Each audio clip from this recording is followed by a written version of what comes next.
কর্ণফুলী টানেলের নিচে দিয়ে আপনি একটা টানেল করলেন, করে ওই পারে যে সাইফুজ্জামান চৌধুরী জাবেদ ওই পারে যে তিনি রেস্ট নেবেন, সেই জন্য 450 কোটি টাকা দিয়ে উনি হোটেল করে 7 স্টার হোটেল করেছেন। এটা কার টাকায়? অনেকের নতুন যে ভ্যাট রেট নিয়ে যে কথাগুলো উঠছে, সেই জন্য আমরা কিছু আমাদের বক্তব্য হচ্ছে যে গভর্নমেন্টের বাংলাদেশের যে ট্যাক্স জিডিপি যে রেশিও আপনারা যদি দেখেন 2021 সালের পরের থেকে এটা খুব নেমে যাচ্ছে।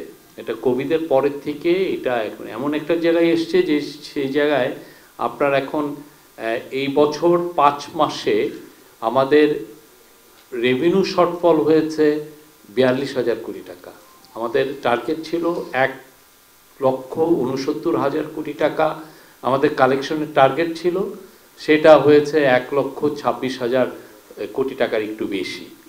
তো সেই জায়গায় আসলে ভ্যাটটা আমাদের মানে যে জায়গায় আমরা দেখছি। আরেকটা হচ্ছে যে বাংলাদেশের ওয়ার্ল্ডের one of the tax GDP ratio হিসেবে বা রেভিনিউ জিডিপি রেশিও হিসেবে ওয়ান অফ দ্য বলবো যে বাংলাদেশেরটাও হচ্ছে one of the lowest in the world. এমন একটা জায়গায় চলে যাচ্ছে যেটা আনসাস্টেইনেবল। বাংলাদেশের গ্রোথের জন্য, বাংলাদেশের মানুষের ওয়েলবিংয়ের জন্য বাংলাদেশের ট্যাক্স জিডিপি রেশিওটা একটা জায়গায় আমাদেরকে নিতেই হবে। সেই পরিপ্রেক্ষিতেই কিছু ভ্যাট ইম্পোজ করা হয়েছে।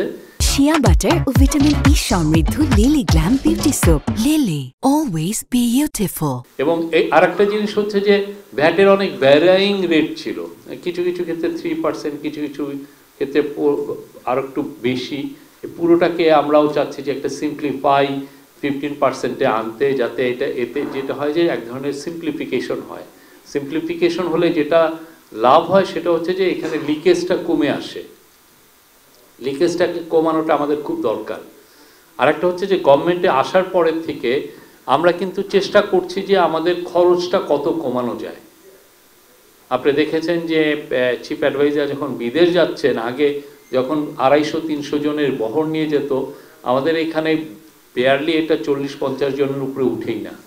এবং তাও বেশিরভাগ ক্ষেত্রে দেখা যায় যে ওনার সিকিউরিটিটা যেহেতু আমাদের দেখতে হয়, সিকিউরিটির এসপেক্টেই আমরা বেশি সংখ্যক লোক যাচ্ছেন। কিন্তু এটা আগে যেটা ছিল, এবং আগে আপনি দেখেন যে আমরা যে ইকোনমিকটা ইনহেরিট করছি, আপনি দেখেন কি কি সব জায়গায় অপচয় করা হয়েছে। আপনি একটা কর্ণফুলী টানেলের নিচে দিয়ে আপনি একটা টানেল করলেন, করে ওই পারে যে সাইফুজ্জামান চৌধুরী জাবেদ ওই পারে যে তিনি রেস্ট নেবেন, সেই জন্য 450 কোটি টাকা দিয়ে উনি হোটেল করে 7 স্টার হোটেল করেছেন। এটা কার টাকায়? সাইফুজ্জামান চৌধুরীর তো আত্মীয় স্বজনের টাকায় না, এটা মানুষের, বাংলাদেশের মানুষের ট্যাক্সের টাকা। এরকম অপচয় আপনারা যদি দেখেন, এটার পুরো খুব ওই dissection of A development narrative, যেটা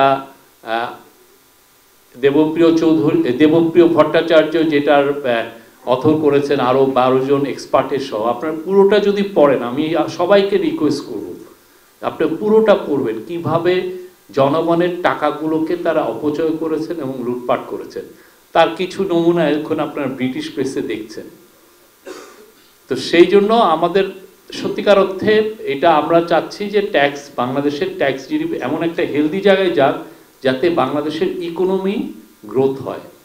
আপনি ট্যাক্স জিডিপি কমে যাওয়া মানে হচ্ছে আপনার যে ঋণ আপনি করছেন, সে এমনও হতে পারে যে আপনার ঋণ শোধ করা সম্ভব না হতে পারবে, বা বাংলাদেশের যে সমস্ত ডেভেলপমেন্ট নিডগুলো লাগে সেগুলো আপনার হয়তো বা এক্সপেন্ডিচার মিট করতে পারছেন না। তো সেই জায়গাকে বিচার করে এটা করা হয়েছে।